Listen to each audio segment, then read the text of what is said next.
마주할 때 하나님께서 우리의 근심의 옷을 벗기실 것입니다. 할렐루야.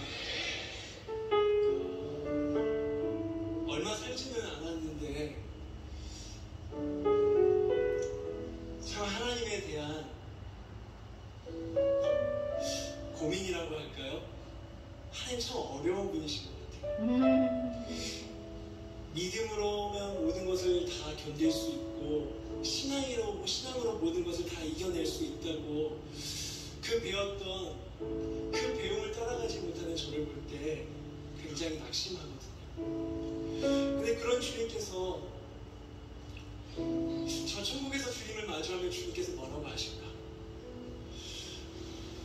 너무나 많이 잘 듣고 여러분들 그 대답을 원하시겠지만 네, 맞습니다. 주님께서 참 수고했다라고 말씀하실 것 같아요. 여러분 믿으세요? 그러면서 우리가 입고 있는 이 근심의 옷, 이 고뇌의 옷 주님께서 벗겨주시지 않을까요? 이 세상을 살아갈 때 사단은 우리를 계속 두려움으로 자극합니다. 실은 저에게 날마다 그러거든요. 어렸을 때부터 신앙생활하고 믿음의 가정에서 태어나서 하나님 어떤 분이라고 많은 것을 알았지만 저는 하나님을 오해했습니다. 하나님께 조금이라도 잘못하면 하나님께서 바로 저를 생명책에서 지워버리실 줄 알았어요. 그런데 그 마음이 하나님이 주시는 마음이 아니라 사단이 주는 마음이더라고요. 세상에서 사단은 우리를 계속 자극합니다. 차라리 하나님이 안 계신다고 말하면 좋겠는데 이렇게 자극하는 것 같아요. 네가 어떻게 하나님 믿어? 너 안 돼. 다른 사람 봐. 너보다 믿음이 좋으니까 저렇게 잘 살잖아. 여전히 형편없는 제 삶을 보면서 사단이 존재할 때 하나님께서 이렇게 말씀하시는 것 같아요. 그 두려움의 자국에서 머물지 말고 사랑이 나에게로 나와. 여러분 믿으세요? 그래서 오늘도 우리는 주님을 예배할 수 있습니다. 두렵지만 떨리지만 하나님 떨리는 마음으로 우리가 하나님 앞에 나아갈 수 있지만 결국은 하나님께서 우리를 사랑으로 나가라고 하십니다. 그 마음을 들으시는 주님, 우리의 간곡함을 들으시는 주님, 여러분 믿으십니까? 그런 주님을 마음을 다해서 한 번 더 같이 노래하겠습니다.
7월 12일 주일 밤 예배를 시작하도록 하겠습니다.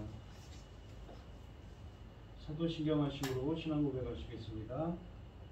전능하사 천지를 만드신 하나님 아버지를 내가 믿사오며 그 외아들 우리 주 예수 그리스도를 믿사오니 이는 성령으로 잉태하사 동정녀 마리아에게 나시고 본디오 빌라도에게 고난을 받으사 십자가에 못 박혀 죽으시고 장사한 지 사흘 만에 죽은 자 가운데서 다시 살아나시며 하늘에 오르사 전능하신 하나님 우편에 앉아 계시다가 저리로서 산자와 죽은 자를 심판하러 오시리라. 성령을 믿사오며 거룩한 공예와 성도가 서로 교통하는 것과 죄를 사하여 주시는 것과 몸이 다시 사는 것과 영원히 사는 것을 믿사옵나이다. 아멘. 찬송가 455장입니다.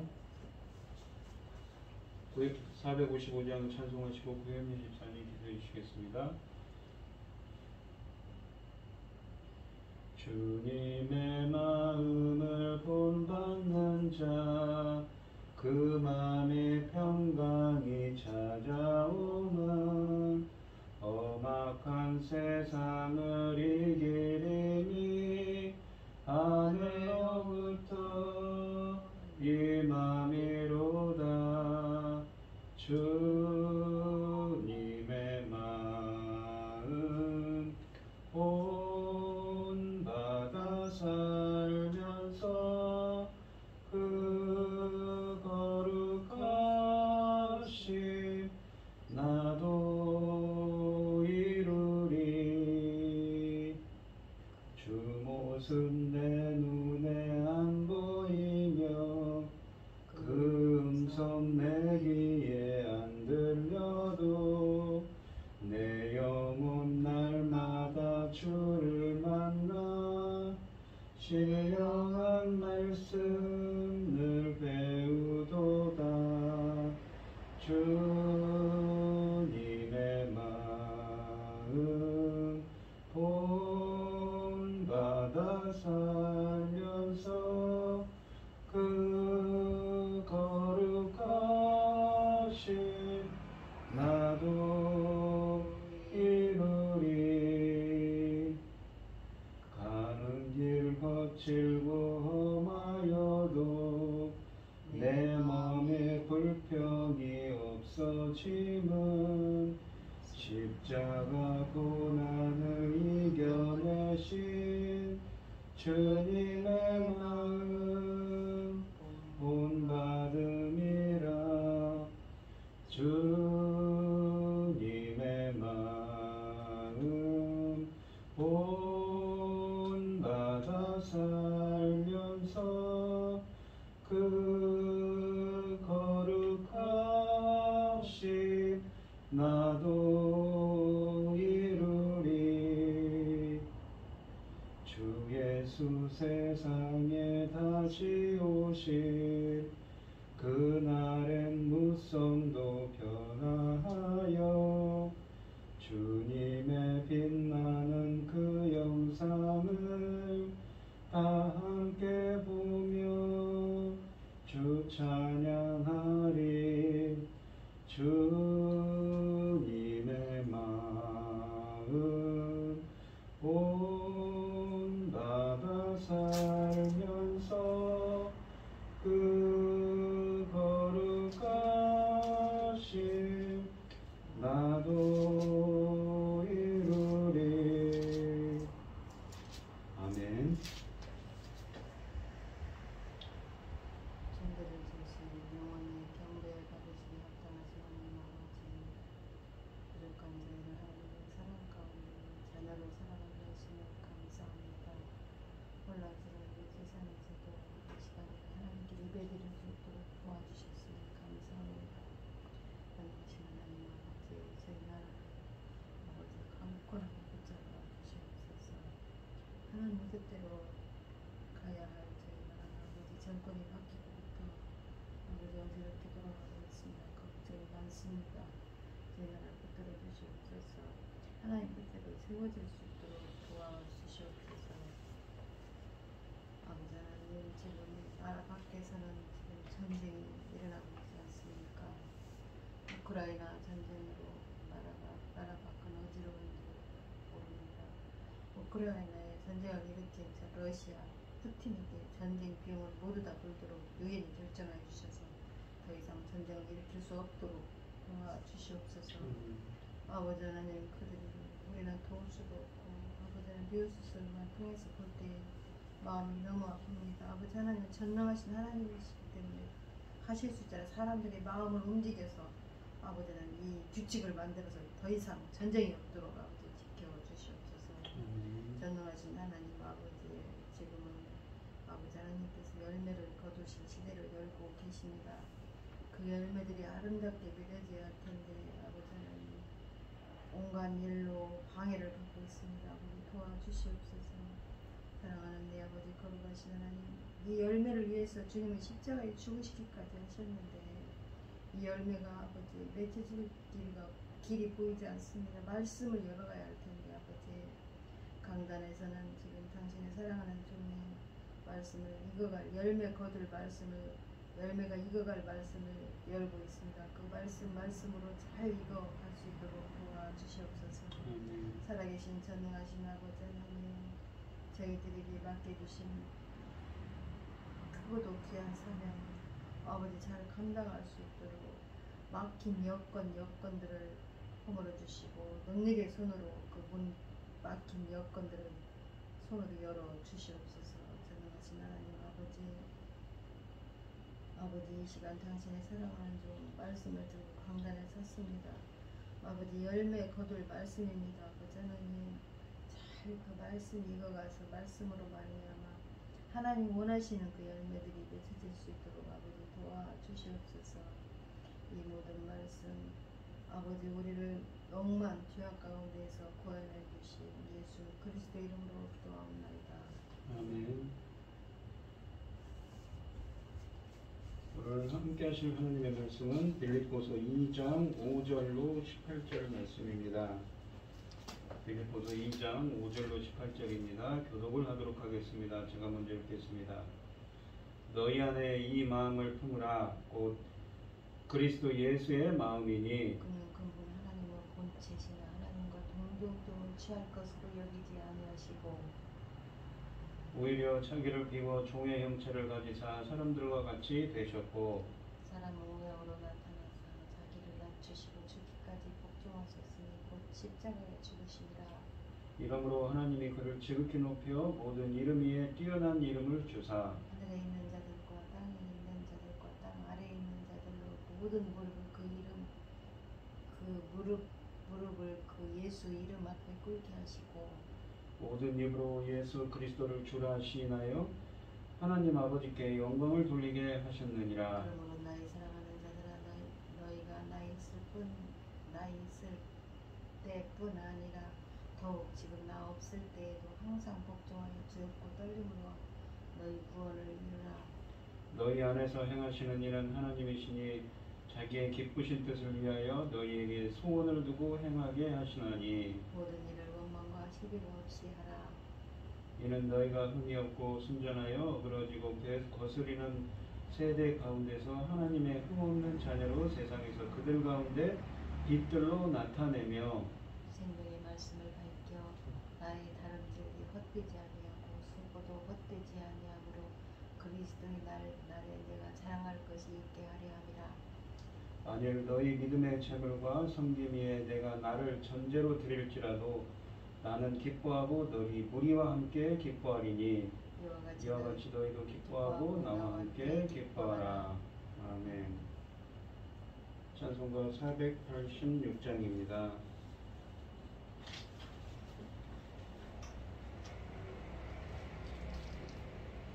이 세상에 근심된 일이 많고 참 평안을 몰랐구나. 내 주 예수 나로라 부르시니 곧 평안히 쉬리로다. 주 예수의 구원의 은혜로다. 참 기쁘고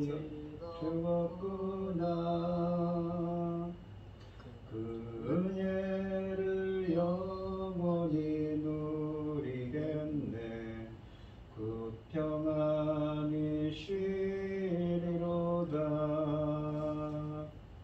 이 세상에 공고한 일이 많고 잠시는 날 없었구나. 내 주 예수 날 사랑하시오니 곧 평안히 쉬리로다. 주 예수의 구원의 은혜로다. 참 기쁘고 즐겁구나. 그 은혜를 영원히 누리겠네. 곧 평안히 쉬리로다. 이 세상에 죄악된 일이 많고 참 죽을 일 쌓였구나. 내 주 예수 날 건져 주시오니 곧 평안히 쉬리로다. 주 예수의 구원의 은혜로다. 참 기쁘고 즐겁구나. 그 은혜를 영원히 누리겠네. 곧 평안히 쉬리로다.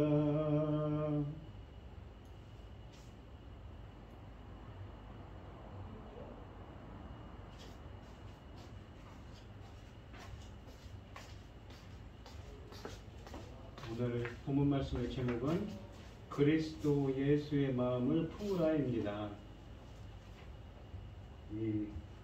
지난 시간 이야기를 해야 되는데 그래야 이 지난 시간 이야기를 잠깐 보시면 바울은 로마의 감옥에 갇혀 있습니다. 이 사도 바울은 지금 빌립보 교회에 편지를 하고 있지요. 그래서 빌립보서는 무엇입니까? 옥중서신이라고 그랬습니다. 이 빌립보의 성도들은 고난과 핍박 가운데 있지만 그리스도의 복음에 합당하게 천국 시민으로서 삶을 살아가라고 사도 바울은 편지를 통해서 권면을 합니다. 지난 시간 이야기를 잠깐 보시면 읽겠습니다. 오직 너희는 그리스도의 복음에 합당하게 생활하라. 여기 이 오직 너희는 그리스도의 복음에 합당하게 생활하라 라는 말이 있는데 이 그리스도의 복음에 합당하게 천국 시민으로서 삶을 살아가 라는 말입니다. 이 생활하라 라는 말이 이 계시록에 보면 새 예루살렘 성 할 때 그 성을 폴리스라고 하는데 폴리스에서 유래한 동사형입니다. 그러니까 천국 시민으로서 복음에 합당한 생활을 하라. 어떤 삶을 살아야 되는지 설명합니다. 이는 내가 너희에게 가보나 떠나 있으나 너희가 한 마음으로 서서 한 뜻으로 복음의 신앙을 위하여 협력하는 것과 한 마음으로 서서 한 뜻으로라는 말은 협력하는 것과 한 마음으로 한 뜻으로 서 있다는 것은 어떤 마음을 먹는 것은 무엇입니까? 서로 네오라고 해서 이러한 통찰력을 갖는 건데 이것은 무엇입니까? 성령 충만해야만 구약 성경에 보시면 요셉이라는 사람이 성령 충만해서 지혜와 명철이 충만했다는 건데 그렇게 명철을 갖는 거죠. 그러한 이해력과 통찰력을 갖는 겁니다. 성령 충만해서 그러니까 인간이 하는 것이 아니지요. 무슨 일이든지 대적하는 자들 때문에 두려워하지 아니하는 이 일을 듣고자 합니다. 그러니까 핍박을 받고 있었죠. 이것이 그들에게는 멸망의 증거요 너희에게는 구원의 증거니 이는 하나님께로부터 난 것이라. 그리스도를 위하여 너희에게 은혜를 주신 것은 다만 그를 믿을 뿐 아니라 또한 그를 위하여 고난도 받게 하려 하심이라. 너희에게도 그와 같은 싸움이 있으니 너희가 내 안에서 본 바요 이제도 내 안에서 듣는 바라 아니라 라고 말합니다. 그러한 핍박과 고난 가운데 있지만 한마음 한뜻이 되어라 라는 말이죠. 그것이 바로 복음의 그리스도의 복음에 합당한 생활이라고 그랬습니다. 그러면서 2장에 넘어와서 그러므로 그리스도 안에 무슨 권면이나 사랑의 무슨 위로나 그러니까 그리스도 안에서의 권면과 사랑의 위로나 또 성령께서 무슨 교제나 코이노니아 긍휼과 자비가 있거든. 그리스도께서 하시고 성령께서 하시는 무슨 권면, 사랑, 교제, 긍휼, 자비가 있다면 마음을 같이 하라고 하죠. 그러니까 풀어내오라는 말을 또 씁니다. 그러니까 이것이 명철하다, 통찰력을 갖는 거죠. 그러니까 내가 그러한 이해력을 갖고 통찰력을 갖는 게 아닙니다. 주님께서 예수 그리스도 안에서 성령께서 위로를 해주셔야만, 알게 해주셔야만 이러한 통찰력이 생기죠. 마음을 같이하여 같은 사랑을 가지고 뜻을 합하여 한 마음을 품어 또 풀어내어입니다. 아무 일이라든지 다툼이나 허영으로 하지 말고 오직 겸손한 마음으로 각각 자기보다 남을 낮게 여기고 각각 자기를 돌본 뿐더러 또한 각각 다른 사람들의 일을 돌보아 나의 기쁨을 충만하게 하라고 합니다. 그러니까 이 복음에, 그리스도의 복음에 합당한 천국 시민으로서의 생활을 하라고 하는데 무엇입니까? 그 한마음 한뜻이 되어라 라는 거죠. 근데 그 한마음 한뜻이 되는 것도 무엇입니까? 하나님께서 성령 충만함으로 주시는 은혜인 것이죠. 그러한 마음을 품는 것도 말입니다.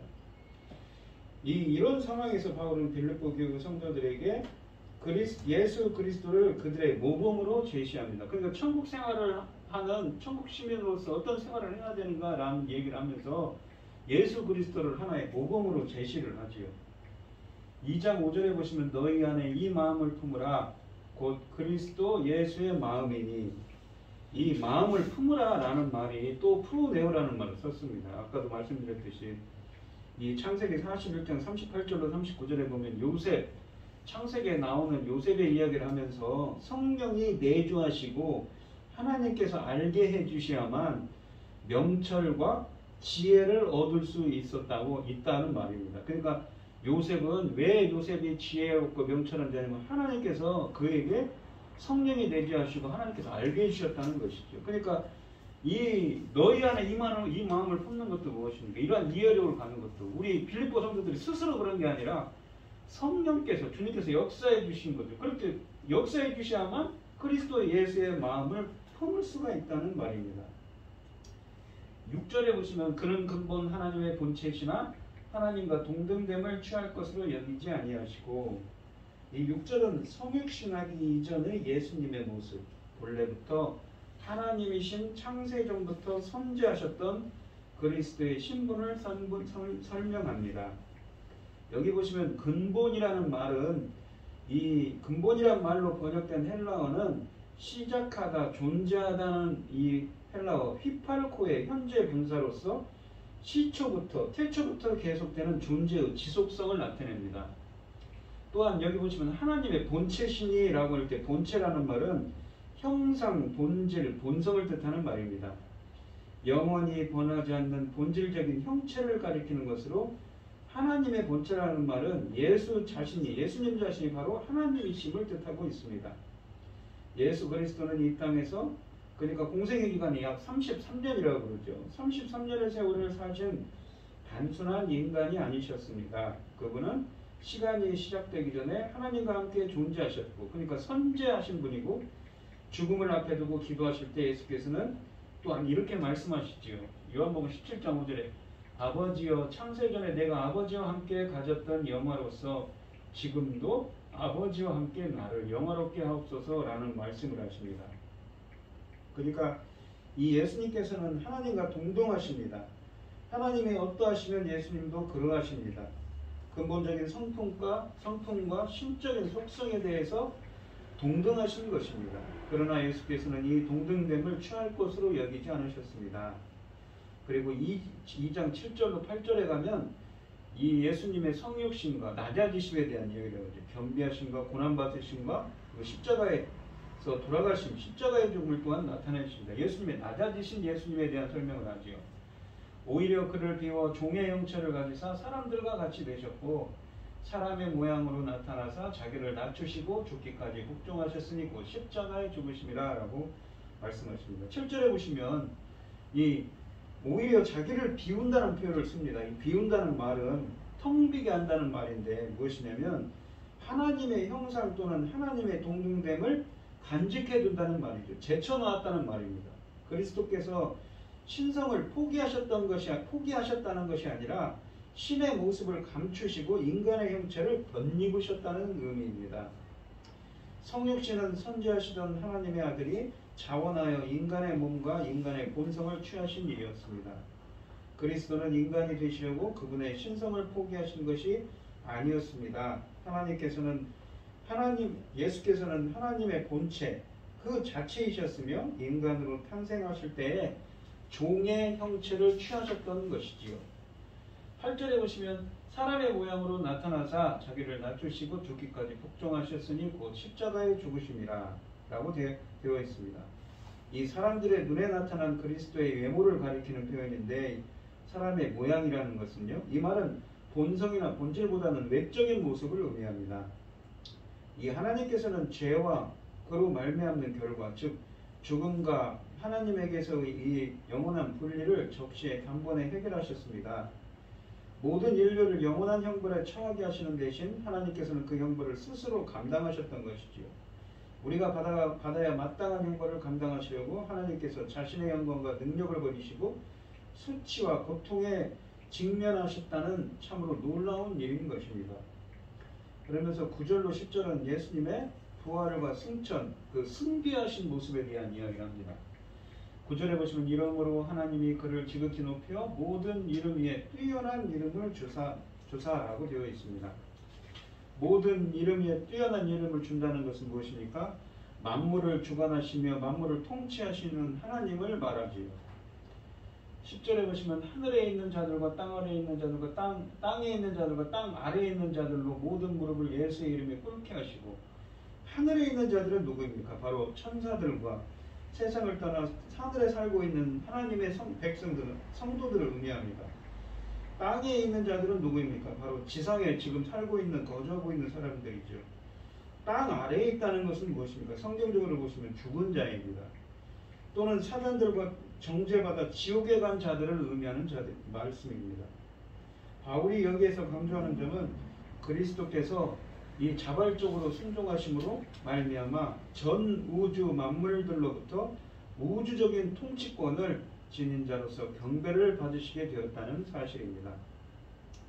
11절에 보시면 모든 입으로 예수 그리스도를 주라 시인하여 하나님 아버지께 영광을 돌리게 하셨느니라. 이 모든 입으로 예수 그리스도를 주라 시인한다 라는 표현을 쓰는데 예수를 주로 고백한다는 의미입니다.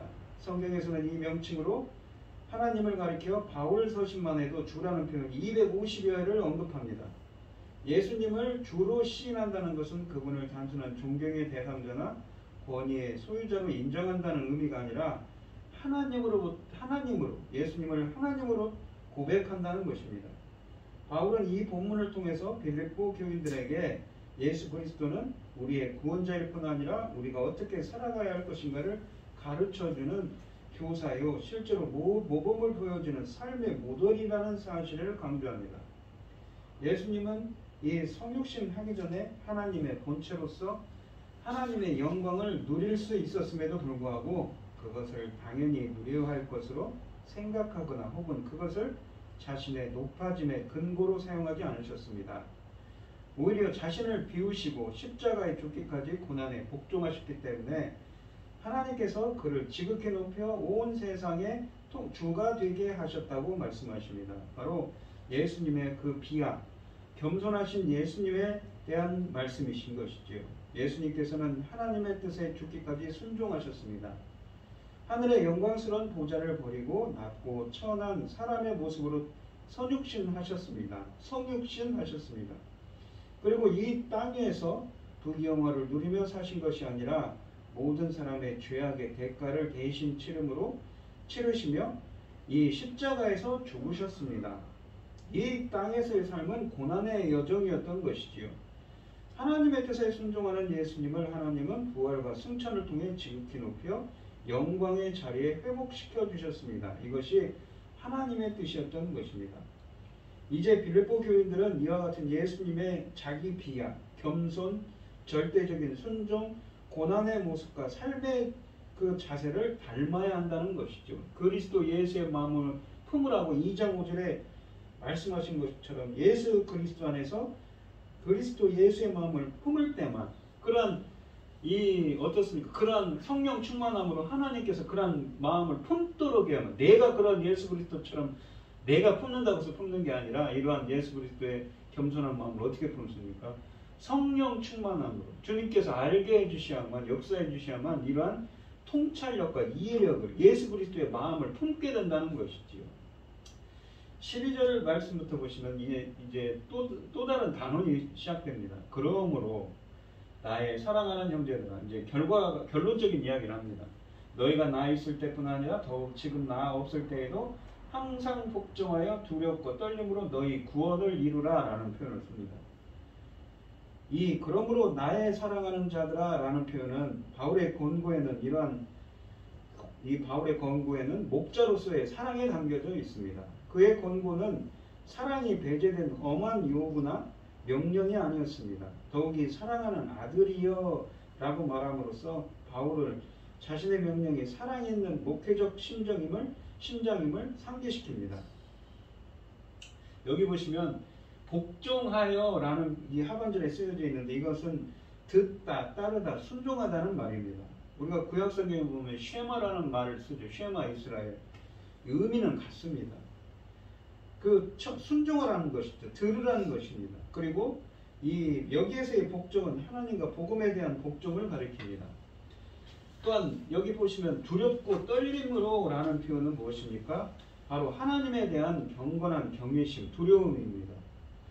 그러므로 라는 말은 이 구절을 앞달나게 결부시킵니다. 예수께서 아버지에게 순종하셨듯이 그러므로 신자들 또한 순종해야 한다는 것입니다. 두렵고 떨림으로 말입니다. 주님을 경외함으로 말입니다. 바울은 빌립보 교인들이 지금까지 순종해 왔다는 것을 알고 있었으며 그들이 그 주의 깊은 순종을 지속하기를 바라고 있습니다. 교회 생활 가운데 자신들의 구원을 이루어갈 때 빌립보인들은 두려움과 떨림으로 해야 합니다. 매일 삶에서 실현되는 구주에 대한 섬김은 신자의 의무이며 종이 자기 주인을 위해 임무를 완수하듯이 철저하고 완전하게 이행되어야 하는 것이지요. 두려움과 떨림이라는 것은 가혹한 주인을 향한 섬김을 가리키는 것이 아니라 오히려 그거는 주님께 합당한 존경과 경외입니다. 성도들은 자신들을 위해 최선을 다하신 주인을 위해 최선을 다해야 되는 것이죠. 우리의 행위로 우리가 심판받는다는 것을 잊지 말아야 합니다. 그런데 그들은 자신들의 힘이 아니라 하나님의 도우심으로 그들의 구원을 이루게 될 것입니다. 여기 보시면 너희 구원을 이루라 라는 표현을 씁니다. 이게 미래형입니다. 구원을 이룰 것이다 라는 표현이죠. 이 2장 13절에 보시면 너희 13절 말씀입니다. 너희 안에 행하시는 이는 하나님이시니 자기의 기쁘신 뜻을 위하여 너희에게 소원을 두고 행하게 하시나니. 여기 너희 안에 행하게 하시는 이는 하나님이시니 라는 표현을 씁니다. 이 구절로 모아서 12절에 구원을 이룬다 라는 이 미래형 명령이 그 사람이 스스로 하는 것이 아니라 자력 구원을 의미하는 것이 아님이 보다 분명하십니다. 무엇입니까? 너희 안에 행하시는 그 구원을 이루시는 이는 누구십니까? 하나님이시라는 표현인 것이지요. 바울이 여기서 강조하는 것은 구원의 은혜에 따른 실천행임이 분명합니다. 그리고 이러한 실천행위까지도 스스로의 힘으로 하는 것이 아니라 성도 안에서 행하시는 하나님께서 소원, 곧 자신의 기쁘신 뜻에 합당한 삶에 대한 이 동기를 주심으로써 이루어질 수 있다는 것을 밝히는 것이지요. 그러니까 구원을 이루는 것도 무엇입니까? 너희 안에 행하시는 이로써 이루어지는데 그 하나님께서 자기의 기쁘신 뜻대로 이루십니다. 그리고 그 뜻을 위하여 너희에게 소원을 두고 행하게 한다고 말씀하시지요. 그래서 그들이 구원을 이루도록 그런 이 하나님께서 역사해 주셔서 무엇입니까? 두렵고 떨림으로 복종하게 한다는 표현을 또 12절에 쓰는 겁니다.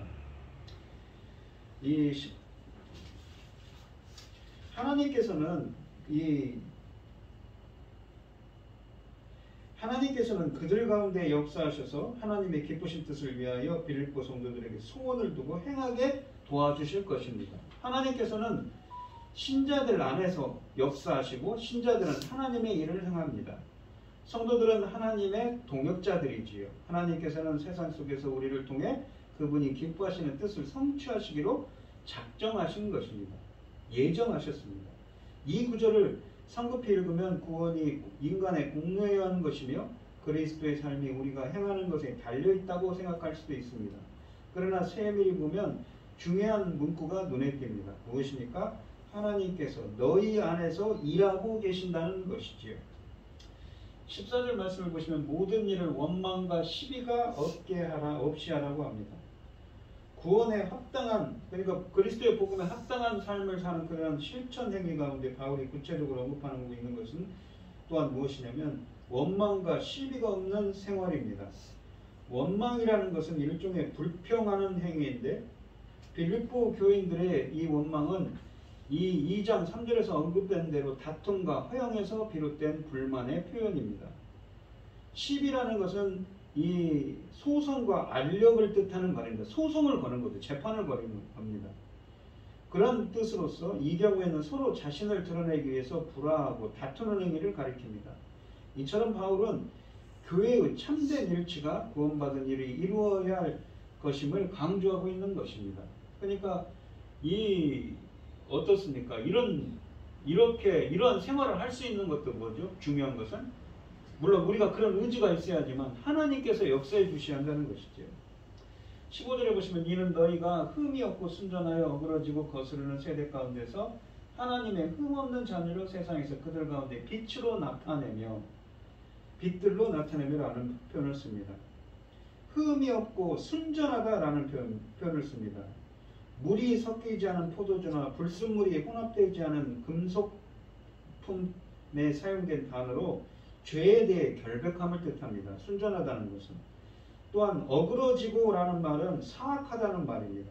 거스르는 이라는 말은 바른 길에서 돌아선 부패했다는 의미입니다. 그러니까 사악하고 부패한 세대 가운데서 하나님의 흠없는 자녀로 세상에서 그들 가운데서 빛들로 나타나라고 합니다. 이 빛이라는 말은 헬라어로 푸스텔인데 푸스라는 빛에서 이루어하는 말이고 아타네메라는 말은 빛을 비추다는 말입니다. 교회가 내부적으로 불화와 당파에 시달린다면 이 교회 밖을 향하여 순수한 이미지를 상실하고 결국 빛의 역할을 감당할 수 없게 됩니다. 교회는 안팎으로 비난받음 없이 구원의 도리를 지켜나가야 합니다. 빌립보 교회는 세상 가운데서 그 사명을 성취하였으며 그렇게 할 수 있는 최선의 길은 타락한 문화의 한가운데서 흠없고 순전한 하나님의 자녀가 되는 것이었습니다. 성도들의 공동체가 순전하고 흠없음을 유지할 때 별들이 밤의 어둠 속에서 빛나듯이 그들은 타락의 어둠 속에 진리의 빛을 비춥니다. 실제로 예수께서는 그분을 믿는 자들에 대해 이렇게 말씀하셨습니다. 너희는 세상들의 빛이라고 말씀하시죠. 이같이 너희 빛이 사람 앞에 비치게 하여 그들로 너희 착한 행실을 보고 하늘에 계신 너희 아버지께 영광을 돌리게 하라고 마태복음 5장 14절로 16절에 말씀하십니다. 그러한 세상에 빛을 비추는 삶을 살아가는 것이지요. 16절에 보시면 생명의 말씀을 밝혀 나의 다름질이 헛되지 아니하고 수고도 헛되지 아니하므로 그리스도의 날에 내가 자랑할 것이 있게 하려 합니다. 이렇게 하는 것은 무엇입니까? 바로 생명의 말씀을 밝혀라고 되어 있는, 우리가 각주에 보시면 뭐라고 되어 있냐, 붙들어라고 되어 있죠. 이 헬라어로는 붙들다는 표현입니다. 그러니까 생명의 말씀을, 하나님의 말씀을 잘 꼭 붙들어서 나의 다름질이 헛되지 아니하게 하라는 말입니다. 빌립보 교회는 단지 어둠 속에서 빛을 반사하면서 자연의 청결 상태 그대로 있어서는 안 됩니다. 해야 할 일이 있었습니다. 즉 빛은 주변의 어둠을 물리치거나 밝게 하는 것이지요. 그러므로 빌립보 교회는 교회의 문을 넘어 복음의 진리를 전파함으로써 생명의 말씀을 밝혀야 했습니다. 밝힌다는 말은 이 에페코라는 헬라어인데 붙들다, 보유하다라는 의미입니다.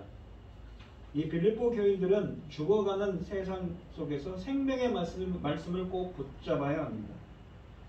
교회가 순전함과 흠없음을 유지하고 구원받지 못한 이웃들에게 생명의 말씀을 붙들 때 바울은 그들 가운데서 그의 일이 헛되지 않다는 것을 알고 그들 때문에 자랑할 수 있을 것입니다. 바울은 그리스도의 날에, 다시 말해 파루시아, 주님이 강림하시는 때에 하나님께 빌립보 교인들의 이 신실함에 대해, 믿음에 대해서 자랑할 것입니다. 17절 말씀을 보시면 만일 너희 믿음의 재물과 섬김 위에 내가 나를 전제로 드릴지라도 나는 기뻐하고 너희 무리와 함께 기뻐하리니. 이 전제라는 말은 뭐냐면 구약의 레위기에 보시면 제사 드리는 방법에 대한 겁니다. 그러니까 제사 5대 제사가 있죠. 속죄제, 속건제, 화목제, 무엇입니까? 번제, 소제, 화목제, 속건제, 속죄제가 있죠. 근데 이거는 5대 제사고 뭐냐면 전제라는 것은 뭐냐면 화제는 무엇이냐면 제사를 드리는 방법입니다. 화제는 불로 확 태워버리는 거죠. 불로 태운다는 의미입니다. 이 전제는 무엇이냐면 포도주를 붓는다고 합니다. 제물에다가. 이 바울이 믿음의 제물과 섬김이라는 말을 씁니다. 바울의 이 같은 표현은 그가 너희가 흠없고 순전하여 라는 15절의 표현과 일맥상통합니다. 곧 구약의 제사의식에서 제단에 온전히 바쳐지는 제물은 흠이 없고 온전한 것이어야 한다는 것이지요.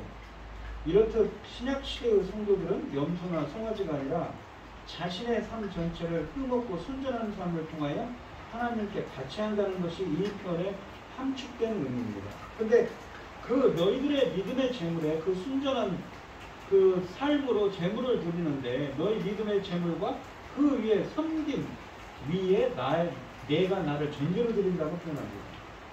전제로 드린다에 대해서 바울의 언급은 순교에 대한 일종의 통일입니다. 전제는 유대 제사제도의 중요한 한 부분이었습니다. 그것은 하나님께 대한 제사로서 제단 위에 그 포도주를 붓는 것을 수반했습니다. 바울은 자신의 생명을 빌립보인들의 제사를 완성하기에 적합한 전제로 여겼으며 그리스도의 복음을 위해 그리고 자신의 전도를 통해 그리스도를 믿게 된 많은 사람들을 위해 기꺼이 그 생명을 드렸습니다. 이 편지의 다른 부분에서 바울은 석방에 대해서 긍정적으로 표현하기도 하는 듯 보이는 반면에 여기서는 믿음으로 죽음을 당할 수도 있다는 그 사실을 넌지시 암시하고 있습니다. 빌립보인들의 믿음은 그들의 교제와 재정적인 지원을 통한 재물과 섬김. 그러니까 여기 보시면 그들의 믿음의 재물과 섬김이라는 표현을 쓰는데 거기에는 이 빌립보 교인들이 재정적으로도 후원한 것도 포함되는 것이죠. 그것에 바울에게 나타나 왔습니다. 이 구절에서 바울이 제시하고 있는 통일에서 빌립보인들의 믿음은 진정한 재물이며 바울의 생애는 거기에 수반하는 전제입니다. 그러나 그 우물한 말들을 뚫고 한 줄기 빛이 비치고 있습니다. 만일 그가 참으로 죽는다면 바울은 너희 무리와 함께 기뻐할 것이라고 말합니다. 빌립보 교인들이 그리스도를 위해 살도록 자기가 도와주었다는 것을 알고 바울은 만족하고 있었던 것입니다. 처형받을 수도 있는 상황에 직면해 있었음에도 바울은 기뻐할 수 있습니다. 주님은 그리스도를 섬기는 데 온전히 헌신하기 위해 다른 사람들의 믿음을 세우려고 희생하는 일은 기쁨의 보상을 가져다 준다고 바울을 통해서 말씀하십니다. 18절 마지막을 보시면 이와 같이 너희도 기뻐하고 나와 같이 기뻐하라고 말합니다. 바울은 믿음을 위해 죽는 것을 특권으로 여겼으며 빌립보인들은 자기의 죽음에 대해 동일한 태도를 갖기를 원했습니다. 이 오늘 본문 말씀을 보시면 아까도 설명드렸듯이 이 빌립보서는 어떤 책입니까? 바울이 로마에서 감옥에 갇혀 있습니다. 언제 형장의 이슬로 사라질지 모르지만 자기를 정말 후원하고 자기가 세운 교회지만 정말 믿음이 충실했던 신실했던 빌립보 교인들에게 편지를 씁니다. 지난 시간 얘기했던 것처럼 2장 5절에 있는 것처럼 그리스도의 복음에 합당한 생활을 하라고 하지요. 2장 5절에 보시면 그리스도의 복음에 합당한 생활을 너희 안에 이 마음을 1장 27절에 보시면 1장 27절에 보면 오직 너희는 그리스도의 복음에 합당하게 생활하라고 합니다. 천국 시민으로서 생활하라고 합니다. 한 마음으로 한 뜻을 가지라고 하죠. 아까도 설명드렸듯이 프로네오 명철입니다. 그러니까 그러한 생활을 할 수 있도록 하고 그러한 마음 한 마음 한 뜻이 될 수 있도록 하는 건 인간이 하는 게 아니죠. 주님께서 그러한 마음을 주셔야만 가능한 것이 하다고 하는 것이 성경의 말입니다. 요셉의 예를 들었죠. 지혜와 명철을 주시는 분은 성령 충만해야만 주님이 알게 하셔야만 이루어지는 일입니다. 그러면서 그러한 핍박 가운데 있지만 그러한 것을 잘 견뎌라는 표현을 씁니다. 그러면서 2장으로 넘어와서는 뭐라고 합니까?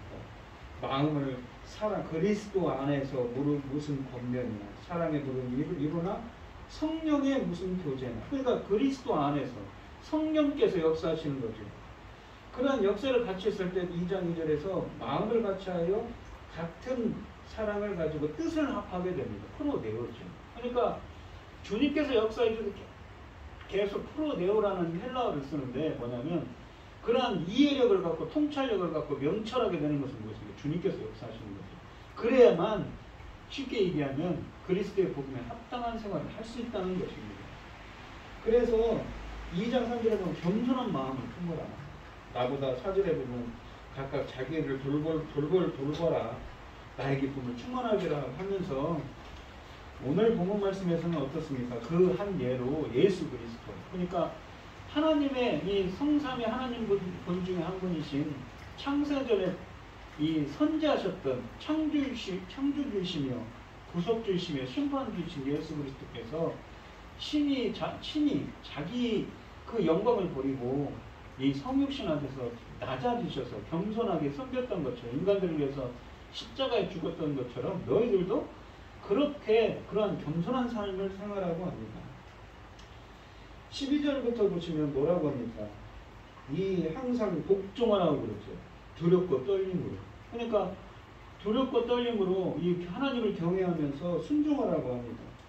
그런데 그래서 너희 구원을 이루라고 합니다. 그런데 그 이루신 분은 누구입니까? 바로 13절에 너희 안에 행하시는 분. 주님께서 행하셔서 이렇게 복종하고 주님을 경외함으로 구원을 이루게 된다고 합니다. 구원을 이루라는 표현입니다. 모든 일을 원망 없이 하고 이 하나님의 이 2장 14절에 보시면 자기의 기쁘신 뜻을 위해서 그렇게 행하신다는 것이죠. 14절에 보면 모든 일을 원망과 흉이 없이 하고 흠이 없고 순전하여 이 거룩한 세대에서 빛을 비추라고 또한 빛들로 나타내는 삶을 살라고 15절에 말씀합니다. 16절에서는 생명의 말씀을 밝혀 붙들어서 나의 발걸음이 헛되지 않냐고 그리스도의 날까지 이르기를, 주님께 자랑이 되기를 원한다고 표현합니다. 이 너희들의 이러한 신실함에 내가 비록 평장의 이슬로 사라지더라도 나는 정말 기뻐할 거라고, 그렇게 너희들이 된다면 정말 나는 기뻐할 거라고 말합니다. 이 오늘 본문 말씀을 보시면 그리스도의 복음에 합당한 생활을 하는 것은 우리가 그러한 생활을 하기 위해서 한다고 해서 되는 게 아니죠. 성령께서 역사해 주셨어요. 여기 아까도 그랬지만 예수 그리스도 안에 있을 때 성령께서 역사해 주셔야만 그 복음에 합당한 생활을 할 수가 있고, 또한 이 구원을 이루실 수가 있습니다. 하나님께서 우리 안에서 행하시는 이가 역사해 주셔야만 구원을 이룰 수가 있다고 바울은 표현하는 것이지요. 우리 성도님들도 그리스도의 복음만 합당한 생활, 천국 시민으로서 합당한 생활을 하시는 여러분들이 되시기를 바랍니다. 본문에 있는 것처럼 성육신 하시고 친히 낮아지셔서 우리들을 위해서 십자가에 주신 예수님처럼 나보다 남을 낮게 여기고 겸손한 자들이 되시고, 또한 이 주님께서 정말 뭐라고 말합니까? 두렵고 떨림으로 하나님의 말씀을 붙잡고 정말 생명의 말씀을 붙잡고 살아가는 그 여러분들이 되셔서 사도 바울이 말한 것처럼 주님이 오시는 날 주님 앞에서 사도 바울이 자랑하지 않습니까? 여러분들도 주님의 자랑이 되는, 주님이 기뻐하시는 그러한 은혜가 함께 하시기를 축원드리겠습니다. 기도하겠습니다. 하나님 아버지 감사합니다. 오늘 사도 바울의 그 빌립보 교인들에게 주신 그 권면처럼 그리스도의 복음에 합당한 천국 시민으로서의 생활은 무엇입니까? 바로 예수 그리스도를 닮는, 예수 그리스도처럼 나보다 남을 낮게 여기는 정말 겸손한 삶이지요.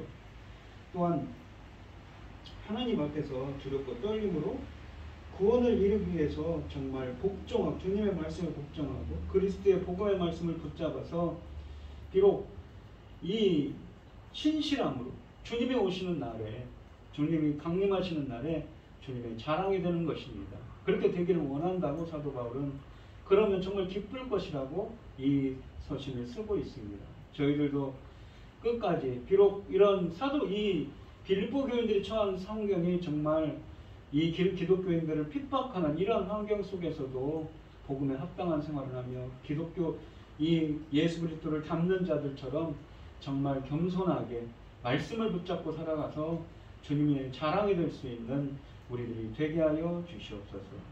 그리스도 예수의 마음을 품을 수 있는 저희들이 되게 하여 주시옵소서. 이 모든 말씀 거룩하신 예수 그리스도의 이름으로 기도드리옵나이다. 아멘.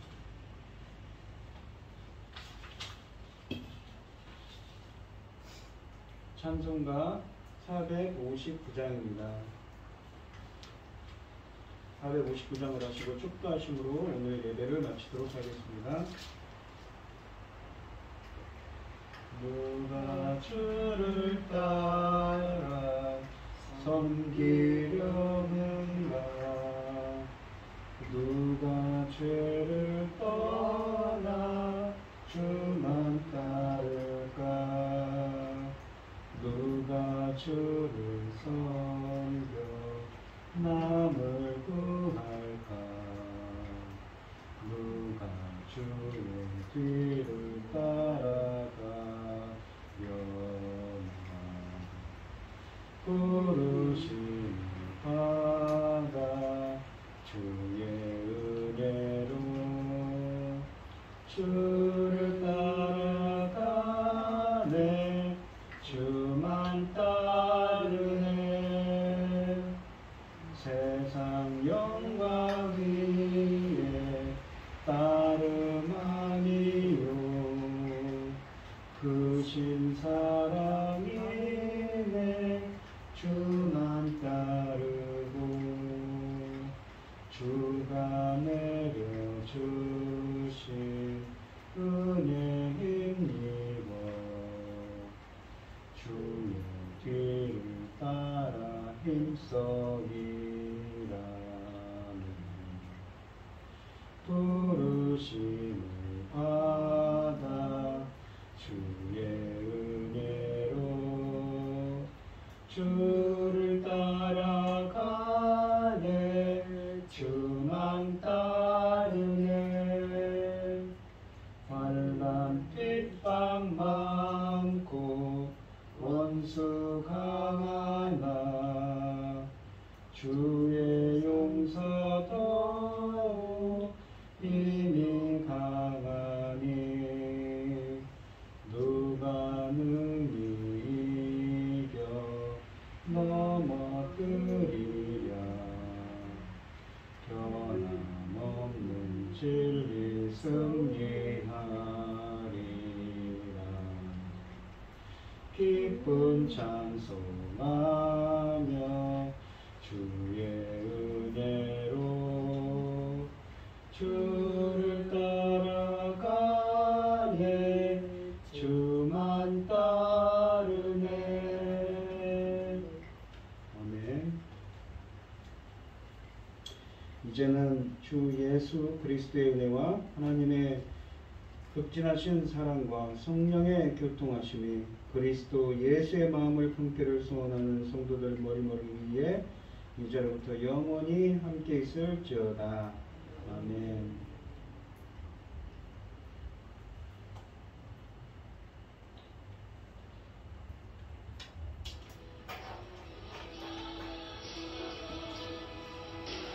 수고하셨습니다.